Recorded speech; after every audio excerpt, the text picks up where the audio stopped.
I think in light of the number of people who perished on 9/11, I'm grateful to be living 10 years after the event. But it also, I think, puts a burden to live life to the fullest, as well as not take it for granted. I was enrolled in the doctoral program at the State University of New York at Albany. After 9/11, I kind of had to take a reprieve for a bit during recovery. A sergeant I was working with that day and I arrived at the World Trade Center after the first plane had hit the North Tower. And just after we arrived, the second plane went into the South Tower. And the fierce explosion of that plane going into that building was so absolutely intense. And I heard rumbling. And I turned around. All of a sudden, people were running towards me saying, "It's coming down, run, run, run." I was literally blown out of my shoes and across West Street, and a piece of concrete got embedded in my skull. And I could feel the blood running down. It was almost surreal. It was just very difficult to breathe, and just hearing the screams. And I tried to get up, but I realized from my waist down was pinned under the rubble. Smoke went from a black to gray. There was a firefighter's beacon that was flashing, and I felt a hand, and I grabbed it, and I told the person I wasn't going to let go.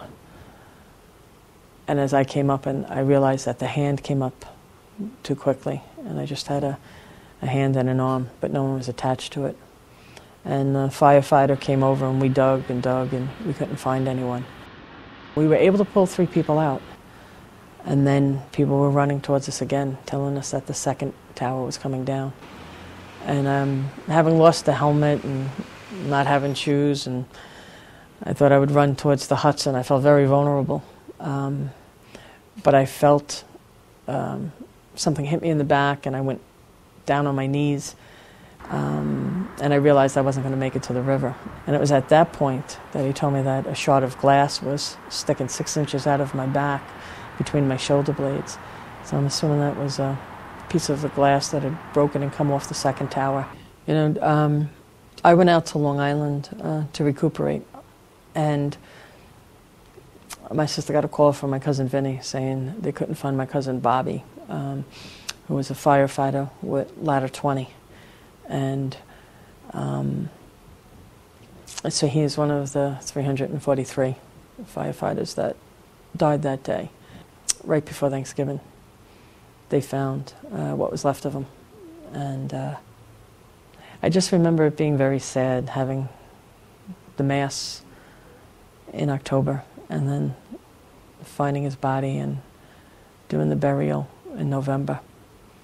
So I come from a family of police. My dad was a NYPD officer, and I'm one of 5.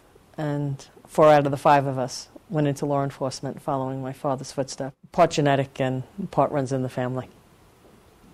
A lot of things have changed from 9/11. I think the world you and I both live in has dramatically changed since that date. We would say that the boundaries of, policing were geographical. It's my precinct and then my borough and then, New York City.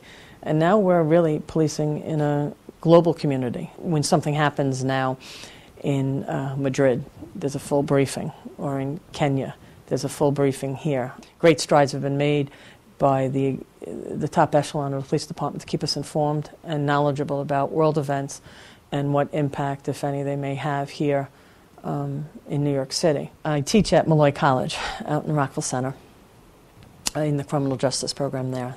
Obviously, I think education is important, and it's actually enjoyable to teach college-age students who are on that last leg before they begin their own